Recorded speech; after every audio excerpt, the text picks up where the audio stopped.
I was listening to a Coptic Orthodox priest, and he had this really interesting. Forgive if this priest is watching. I ask your forgiveness for not knowing your name and crediting you, but it wasn't me. He was saying, what to do when lust grips you and you feel tempted to self-abuse or pornography or adultery or what have you. And perhaps this could be a sign to other sins too. And it's really interesting. You imagine a sort of quadrant, an invisible kind of quadrant in front of you, and you look away from where you feel that desire is coming at you. Okay. And it might be up here, and you just sort of smile and say, no, thank you. No, thank you. And then you visit our Lord within you, who's eternally happy, actually. And you get to sit with him and tell him you love him and receive his love from you. And I just think that's just masterful because I think what the demons want is us spun up and aggravated and irritated and agitated or what have you. And whenever you're like that, then it's almost too late, But that's what do you think about that? No, thanks. I'm good. And then just to be gentle with yourself, with what's coming at you. And just to sit with our Lord and look at him and tell him you love him. Oh. I love that because what you're sharing there is you're bringing that whole thing into communion with Jesus. So then it's not me over here struggling with lust or gossip or bitterness. It's not, many times it's like, here's my thing and I got this temptation, I'm going to go over here and kind of face it myself or figure it out myself versus like, wow, Lord, I'm experiencing this. Yeah. And just letting yourself feel like, what does that feel like? And what are you aching for? Like, what am I aching for? What do I want?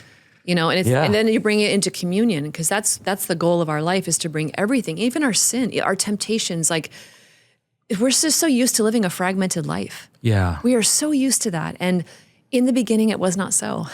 Well, I was thinking about this recently. I don't know if this happens to you, but I might sit down to read and 3 pages have gone by and I haven't read anything. Yes, I've had, Or you'll sit and you'll pray and your brain, I think Teresa of Avila referred to it as like the mad woman who's just like running around the kitchen. Yeah. And that's so discouraging. Yes. So I want to ask you what to do with that. But I had this thought that I wonder if this is why we are so tempted toward things like pornography, horror in the most gruesome sense, violence. Mm-hmm. I sometimes wonder, like, this is how I grew up. Like, I grew up on porn, horror, heavy metal, violence. Okay. And you go, well, why? What is that? And I think it was I'm thinking this through, so I'd love your thoughts. It was almost like those were the only things that were loud enough to grab me and focus all of my attention on them so that my head wasn't going down different roads at once. Does that make sense? Mm-hmm. That's so dangerous, right? Yeah, Does that make any sense? It does. Yeah. And when you say that, my heart is one of compassion for you and thank love. you. And it's like... Well, I'm seeing the hardening of society today. Yes, exactly. Halloween, this is coming out shortly after Halloween for those who are confused as to why this is the second time I've brought it up. But the decorations are increasingly graphic, they right? Are, yes. The pornography is increasingly mainstream. Yes. The vulgarity that our politicians use is now a sign of, look how cool I am, I just said the F word. Yes. And just this hardening of society and why those two things go together. Yeah. Yeah. Oh, sex and violence. I mean, those things often, like the destruction of sexuality, like say pornography and violence often goes together. And it's I think it goes back to, again, the complete destruction of the human person. Because what is the human body? What is that union? It's meant to be a foretaste of heaven, of the reception of the other person, of the seeing of the other person, the blessing of the other person. It's the beauty and gift of the image of God in another. And that is the complete antithesis. Like it's the mockery of the enemy. And I think it's also a tremendous amount of violence and like anger and bitterness toward the human, like toward our own brokenness and toward others. It's a demonic influence. But I think a lot of it has to do with a lot of self-hatred too. It's like, what do we do? How do we experience ourselves in areas where we hate that part of us? And many times it's like, and then we do it like Jesus says, you love others like you love yourself. And many times we do. Like, I hate myself, so I'm hating you. So it's like a direct outward kind of manifestation of what's happening inside. But yeah, when I see things like that, I experience like the enemy at work, certainly, and the fragmentation of the human person, but a tremendous amount of self-hatred within people that feels all alone and feels isolated and feels abandoned. And then what do we do with all the traumas and all the sin? And if we don't have Christ to turn to, if I feel like I can't turn to Christ, I can't turn to a source of true love and kindness that can bring that into wholeness and communion, then what do? I just perpetuate it. It's like, there's a saying in healing circles that suffering that is not transformed is transmitted, right?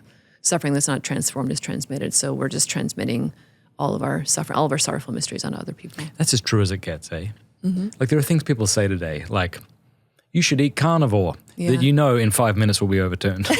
But then there are other things that people say, like you can't outrun a bad diet. Like, okay, that'll never change. Like that's definitely true. Yes. And this idea that hurt people is that's about as true as it gets as well. I mean, it's true. We all know this. I mean, you hear about a bully at school who's, you don't conclude that his parents must be very attentive to him and must love him and welcome him. It's the opposite. We all know that. Yeah. And then we experience those parts of us that wish to bully or antagonize or hate. Mm-hmm. And it's like same reason. Well, and it really goes back to what you were just saying a few minutes ago about why do we judge people? It's the same thing. It's the same kind of avenue of the human heart. It's the same suffering that is not transformed is transmitted. It's the same thing where I'm trying to make sure you don't hurt me. It's the same exact kind of movement of the heart. And once again, we see that from the garden. So what does Adam do? Adam blames God. Well, the woman you put here with me, she did that. And then it's the same fragmentation of the human person. It's like, it's, a variation on a theme, right? As the great composers talk about, a variation on the theme. So that's always the theme of, is it the fragmentation of the human person, the diabolo, the scatterer, or Christ is the one who is integrated, one who comes to reconcile and to bring into union. And that happens through purification and love. Satan has desired to sift you as wheat. Oh, it's so true. Yeah. That's one of the biggest marks of the enemy is fragmentation, disunity, all kinds of stuff. It just suspicion. And Christ comes and he encounters in truth. He will always tell you the truth and he'll always tell you in love. But he comes to reconcile. And that's why we love to see, Matt, we love to see people who are living an integrated life. Like that's why we find Jesus so beautiful. But when we see examples of people that have suffered deeply and they still choose, it's so captivating to us. We're like, every single one of us wants to love like that. Like, Jean Valjean, Les Mis, every single one of us wants to love like that and be loved like that. But when the bishop comes and just loves him and he says, I know who you are. Like, I see you.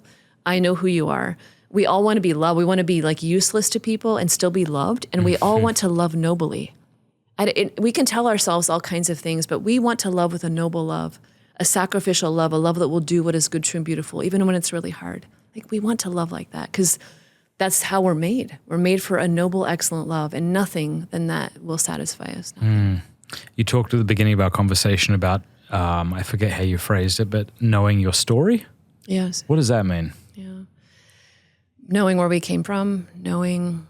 I think you were talking about priests or nuns, you said, who haven't maybe looked. I'm not sure. Yeah. I think I know what you mean, but I'd love you to explain it, why it's helpful and important and not like a solipsistic navel-gazing activity. No. Yeah, necessarily. No, a true healing journey will make you like Jesus. That's how I know if I'm on a true healing journey is, am I becoming more like Christ? Because because healing, like Dr. Bob Schuetz talks about how healing is an ongoing encounter with God's love and truth that brings us into wholeness and communion. So healing is not me fixing myself. It's not me getting back into control. It's not me figuring you out. Healing is not me scratching at myself like Eustace in the Chronicles of Narnia, scratching his dragon skin off. That's not healing. Healing is really turning my gaze to Jesus and allowing him to tell me who I am in light of all that's happened to me and bringing everything, like we just talked about, into wholeness and communion. And a lot of us don't know, so we're talking about like the meta story, like salvation history, so we must know that story, not just intellectually, but also in our hearts. Thanks very much for watching that clip. You can click the link below if you want to watch the full interview, and don't forget to like and subscribe to the channel.